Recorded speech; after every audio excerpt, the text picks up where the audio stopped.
2011 எங்களோட பேச்சுவார்த்தை நடத்த ஓபிஎஸ் வந்திருந்தாரு. எங்கள் கருத்துக்களை கேட்ட ஓபிஎஸ் ஜெயலலிதாவிடம் போய் கூட்டணியில் தொடர்வதற்கு வைகோவுக்கு விருப்பமில்லை என்று தவறான செய்தியை தந்தார். கடந்த காலத்துல இப்படிலாம் பண்ண பாவத்துக்கு தான் இன்னைக்கு அவர் அனுபவிக்கிறார்.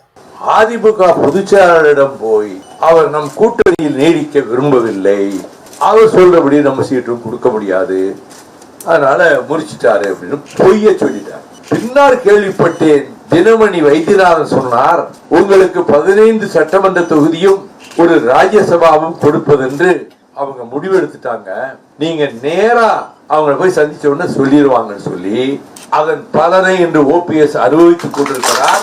இதுக்கு ஓபிஎஸ் பதில எதுவும் திட்டவட்டமா இல்ல. வைகோ அண்ணன் எனக்கு ரொம்ப மரியாதை மிக்கவர், மரியாதைக்குரியவர், நான் அது சம்பந்தமா உள்ள விஷயத்துல சொல்ல ஆரம்பிச்சா அவ்வளவுதான். ஆனா என்னங்கிற விஷயத்தை மட்டும் சொல்லவே இல்லை. அண்ணன் வைகோ அவர்கள் மீது நான் மிகுந்த மரியாதையும் அன்பும் பற்றும் பாசமும் வைத்திருக்கிறேன். நான் சொல்ல போகிற பதில் அவர் மனது புண்படும்படியாக ஒரு சூழலை ஏற்படுத்தும் என்ற காரணத்தினால் நான் அந்த பிரச்சனைக்கு உள்ளே போக விரும்பவில்லை. இந்த வடிவேலு படத்துல வரும் பாருங்க, விஷயத்தை சொல்லாமலேயே அடிச்சு கேட்டாலும் சொல்லிடாத அப்படின்னு, அது மாதிரி சும்மா அள்ளி விட்டு இருக்கிறார்.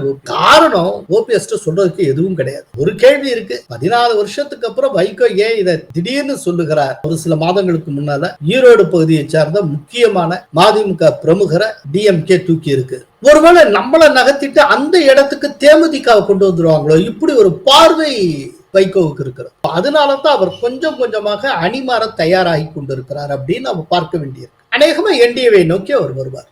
முதல்ல மோடிய பிரைம் மினிஸ்டர் கேண்டிடேட் அனௌன்ஸ் பண்ண அந்த தேர்தலில் வைகோ என்டிஏவில் தான் இருந்தார் என்பதை மறந்துவிடக்கூடாது.